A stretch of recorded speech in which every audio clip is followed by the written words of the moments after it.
കഴിഞ്ഞ് ഒരു മഴയുടെ പെയ്യേണ്ട താമസിച്ചു. ഒരു തുള്ളി വെള്ളം ഭവനത്തിന്റെ പുറത്ത് പോവില്ല എന്നത് മുഴുവൻ അതിന്റെ അർത്ഥമാണ്. കാരണം എന്താ? ചോർച്ച. ഈ ചോർച്ച ഒഴിവാക്കാൻ വേണ്ടി വിദ്യയുണ്ട്. ആദ്യത്തെ ചോർച്ച ഒഴിവാക്കി കഴിഞ്ഞാൽ രണ്ടാമത്തെ ചോർച്ച തന്നെ ഒഴിവാകുന്നു. ആ ചോർച്ച രണ്ട് തരത്തിലുള്ള അതുണ്ട്. അതെങ്ങനെയാണ്? മരാമത്ത് വേണം, ഭവന നിർമ്മാണം വേണമെന്ന് നിശ്ചയിച്ചു കഴിഞ്ഞാൽ ഒരാൾക്ക് അതിന്റെ ചുമതല കൊടുക്കും. അങ്ങനെയാണല്ലോ മരാമത്തിന്റെ ചുമതല. ഇതിരിക്കട്ടെ, ദ്രവ്യം സമ്പത്ത് കുറച്ച് ആദ്യം കൊടുക്കും. അവരുടെ കയ്യിൽ കിട്ടേണ്ട താമസമല്ലോ അതിന്റെ പകുതി ആ വിദ്വാൻ ആദ്യം ചോർത്തും. ബാക്കി പകുതികൊണ്ടാണ് ഭവന നിർമ്മാണം ഉണ്ടാവുക. ഇങ്ങനെ ആദ്യത്തെ ചോർച്ച ഉണ്ടായി കഴിഞ്ഞാൽ സംശയമൊന്നുമില്ല രണ്ടാമത്തെ ചോർച്ച ഉണ്ടാവും. അപ്പൊ അതിനിട കൊടുക്കരുത്. എങ്ങനെയാ? മരാമത്തിന്റെ ചുമതല. ഇനി സദ്യ. സദ്യയുടെ ചുമതല കുറച്ച് കാര്യമായിട്ട് അറിയിക്കുന്നുണ്ട്. ഞാനിപ്പോ സദ്യയുടെ ചുമതല പറയുന്നത് അവിടെ സദ്യയുടെ ചുമതല ഇരിക്കട്ടെ. ഇവിടെ വരണവർക്ക് മുഴുവൻ വിഭവസമൃദ്ധമായിട്ടുള്ള സദ്യ കൊടുക്കണം. എങ്ങനെയാ? അന്ന് കേരളമായിട്ട് കഴിക്കുന്ന ഇവിടെ വരണവർക്ക് മുഴുവൻ വിഭവസമൃദ്ധമായിട്ടുള്ള സദ്യ കൊടുക്കണമെന്നാണ്. എങ്ങനെയാ? സദ്യയുടെ ചുമതല. ഇനി അലങ്കാരം. അലങ്കാരം ചെറുപ്പക്കാരെ ആയിരിക്കും ഒപ്പിക്കാൻ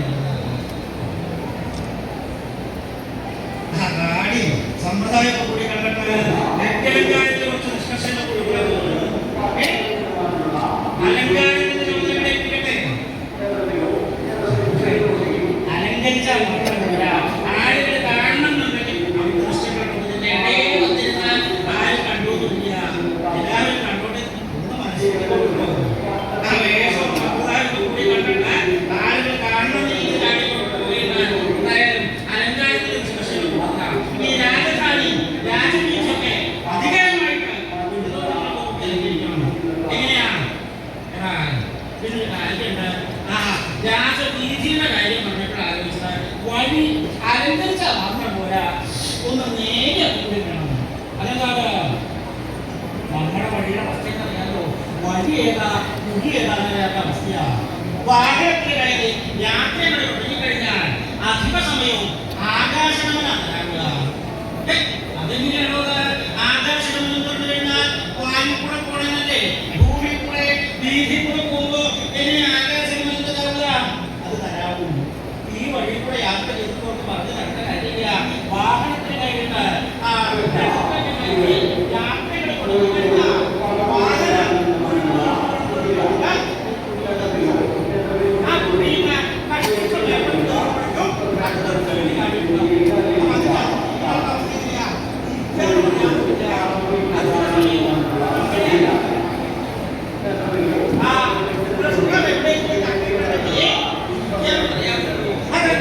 അതിനുശേഷം അദ്ദേഹം എവിടെയെങ്കിലും ഇരിക്കുകയാണ്. അതല്ല, പിന്നെയോ എല്ലാവർക്കും ഏൽപ്പിച്ച കാര്യങ്ങള് ആ മന്ത്രിമാര് വേണ്ട വിധത്തിൽ സ്വീകരിക്കുക നോക്കിട്ട് വേണ്ട ഉപദേശങ്ങളൊക്കെ കൊടുത്തിട്ട് അങ്ങനെ ഓരോരോ ദിവസം കഴിഞ്ഞ് സ്വയംവര ദിവസം ആകതായി. വിവാഹത്തിന്റെ പ്രഭാതമായി. ദൃഷ്ടദുമ്നൻ അവിടെ വന്നിട്ടുള്ള ആളുകളെ മുഴുവൻ സ്വയംവര മണ്ഡപത്തേക്ക് സ്വീകരിച്ചിട്ടുണ്ടാകുന്നു. എങ്ങനെയാ ദൃഷ്ടദുമ്നൻ ആളുകളെ സംബന്ധിച്ചിട്ടുണ്ടായത്? അർഹതയ്ക്കനുസരിച്ച് യോഗ്യതയ്ക്കനുസരിച്ചാണ് ദൃഷ്ടദുമ്നൻ ആളുകളെ സംബന്ധിച്ചിട്ടുണ്ടായത്.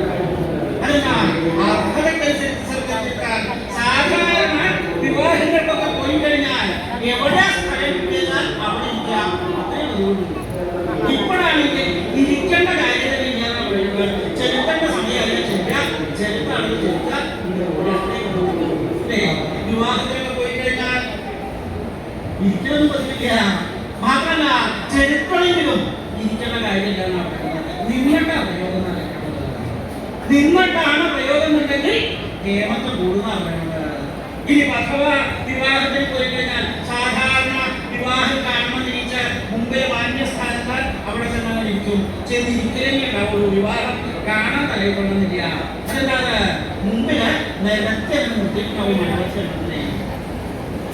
എന്തിനാണ്? അതിന്റെ അടുത്തായിട്ട് കൊണ്ടുപോകാനാണ് നോക്കുന്നത്. വിവാഹം നേരിട്ട് കാണുന്നേക്കാൾ കേമക്കം അതിന്റെ അടുത്തായിട്ട് പിന്നെ കഴിയുക. അപ്പോ വിവാഹത്തിന് പോയി കഴിഞ്ഞാൽ ഇരിക്കലൊന്നും പറ്റില്ല. പിന്നെ ഇവിടെ എന്താ? ഇവിടെ വന്നിട്ട് ഒരു സാധാരണക്കാരില്ല. അധികാരന്മാരായിട്ട് മഹാരാജാക്കന്മാരുണ്ട്, സാമന്തരാജാക്കന്മാരുണ്ട്, മന്ത്രിമാര്, സൈന്യങ്ങള്, പുരവാസികള്, ബ്രാഹ്മണര്, ഇങ്ങനെ പലതരം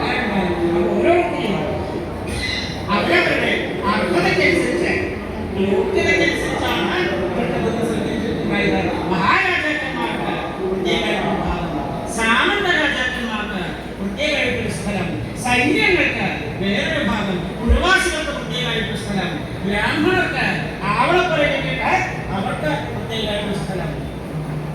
ആ ബ്രാഹ്മണർക്കിടയില്ല പാണ്ഡവന്മാരെ സ്വീകരിച്ചിട്ടുണ്ടായത്. അതെന്താ പാണ്ഡവന്മാരാണ് ഏതോ ചില മഹാബ്രാഹ്മണര് അവര് ബ്രാഹ്മണ വേഷത്തിലാണ് പാഞ്ചാലരാജധാനിക്ക് പുറപ്പെട്ടുണ്ടായെന്ന് പറഞ്ഞുള്ളൂ. ഏതോ ചില മഹാബ്രാഹ്മണര് അത്രയും വിളിച്ചുള്ളൂ. അവര് ആ ബ്രാഹ്മണർക്കിടയിലേക്ക് സ്വീകരിച്ചെത്തി. മാത്രമല്ല ഭഗവാൻ കൃഷ്ണനും അവിടെ എത്തി പറഞ്ഞുള്ളൂ. ഭഗവാൻ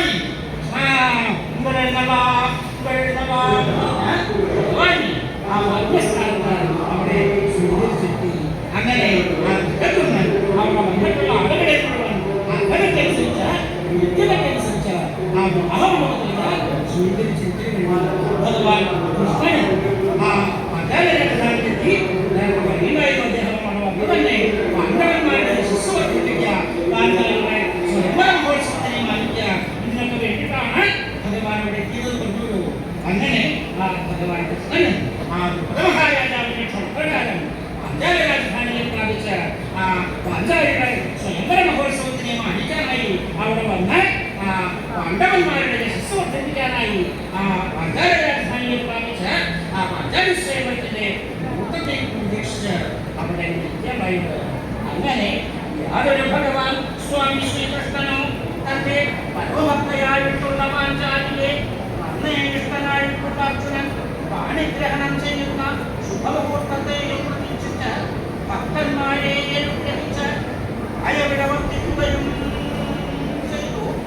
പ്രകാരമില്ലാതിരിക്കുന്ന ഭഗവാൻ